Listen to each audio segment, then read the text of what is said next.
One with the dogs. You know, the football coach. I think that's NC State. No, there was a football coach who was talking about the little dogs, and I think it was Coastal Carolina. You know what I'm talking about? It's kind of local for us. Oh, yeah, I know it. Come on, man.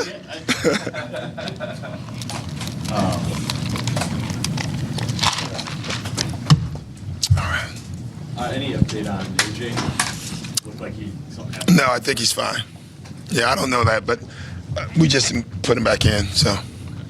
I mean, before the game, you had said, hey, offense could be a struggle. 4 shots for AJ, 5 for Gary. Yeah, I just didn't think the ball moved much. Even when we did get downhill, we took tough in-between jump shots all night. Good lesson for us. I think AJ and Gary probably understand the importance of Giannis more than anybody tonight. But I think our team, this is a good lesson for us, too. I think we could see a lot of things that we could have done better. I thought Ryan played really well overall under pressure. We got killed on the glass again, but it was just more the ball movement to me offensively. You look at it, they shot 44%. We shot 45%. I mean, we set offense back tonight, both teams, you know.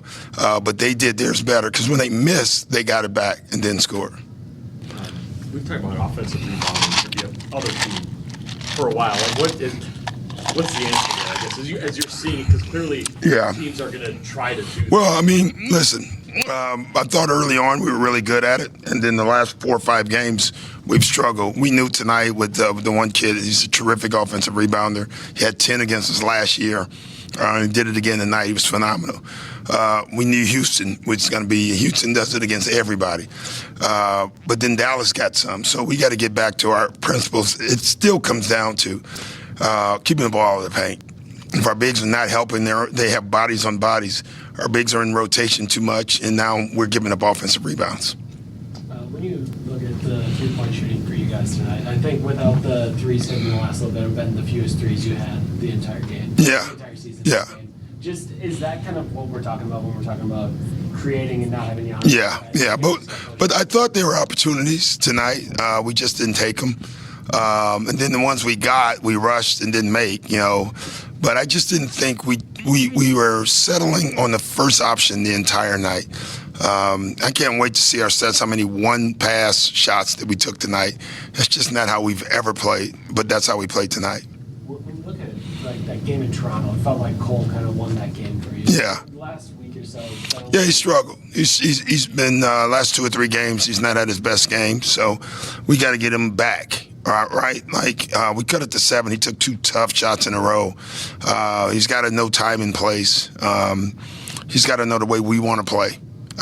He'll get there. Conversely, how excited is it that Ryan, even on a night without Giannis? Yeah, Ryan is just a good basketball player. I keep saying it every night in every city. That's how we don't look at him as, hey, we're proud of Ryan tonight. He's a good basketball player. What do you want? Huh? A non-tonight game question, if I may. Okay, I like those better, especially tonight. You know, I always give you good questions. Yes. Lenny Wilkins, Yeah. that you know well. Yeah. Atlanta Hawks and more. What were your recollections of Lenny Wilkins when you were a player? Just everything. As a player, I remember him as a fiery coach. You know, it was so funny. He was such a gentle human being, but he had a fire. You don't win that much being meek. You know, he's the greatest example I think I've ever seen of a guy who can be nice and deadly at the same time, and that's who he was. When you look at, I guess, coaches throughout the league, I feel like oftentimes you're put on that Mount Rushmore now. You know, Jackson, Greg Popovich, and others. Lenny doesn't necessarily get Yeah, he never gets his due. I said it the other night. You know, he never got his due for how great of a coach he was. Someone said a stat, and I think it's true. He never coached a Hall of Famer. Yet he had that record. That's unbelievable coaching. And no one gave him credit for it. You know, it's just too bad. We're talking about it now. We should have been talking about it.